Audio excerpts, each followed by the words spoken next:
বলেছে আমার মেয়ে সোয়ানা, ওকে কে দেখবে? ওকে পালতে হলেও তো একজন মানুষ দরকার। জানো, আমি না ওকে বাসায় রেখে আসতে পারি না, কারণ সতে হলেও তো সে সৎ মা। আমার সন্তানকে ও কি করে না না করে সেটা তো আমি দেখতে পারবো না, তাই আমি সাথে করে নিয়ে আসি। এখন তুমি বলো, আমি কি ওকে নিয়ে এসে ভুল করেছি? ও কি তোমাদের কোনো সমস্যা করতেছে? তাহলে ওকে আমি নিয়ে যাবো, আর আনবো না। কি খবর রিয়াজ মিয়া? তো তোমার কাজ কাম কেমন চলতেছে? স্যার, কাজ কাম তো ভালো চলতেছে। আচ্ছা স্যার, এই যে আমার মেয়েকে নিয়ে আসলাম, ও কি আপনাদের কোনো সমস্যা করতেছে? আরে না না, কোনো সমস্যা নেই।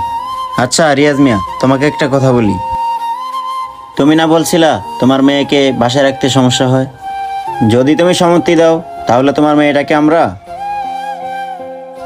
দত্তক নিতে চাই, লিখিতভাবে। আসলে তুমি তো জানো আমাদের 3 বছর ধরে বিয়ে হয়েছে, আমাদের দুজনের কোনো বাচ্চা কাচ্চা হয়নি।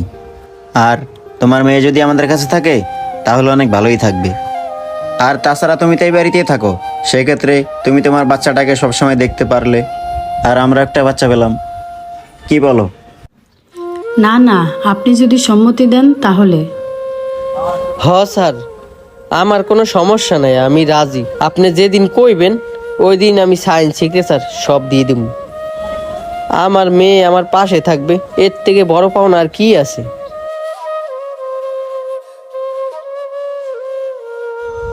আচ্ছা ঠিক আছে, আমি তাহলে কাগজ কলম রেডি করি, তুমি সাইন দিয়ে দিও। আচ্ছা ঠিক আছে স্যার। মামুনি, আমি নিচেই আছি, তোমার যখন আমার দেখতে মনে চাইবো তুমি নিচে চলে আসবা। আচ্ছা ঠিক আছে, তুমি থাকো তোমার নতুন আব্বা নতুন আম্মার লগে। আর শোনো, আমিও কিন্তু তোমার আব্বা, আমার আবার ভুলে যায় না। আচ্ছা ঠিক আছে, তুমি থাকো। স্যার আমি নিচে গেলাম, থাকেন স্যার, আমি গেলাম।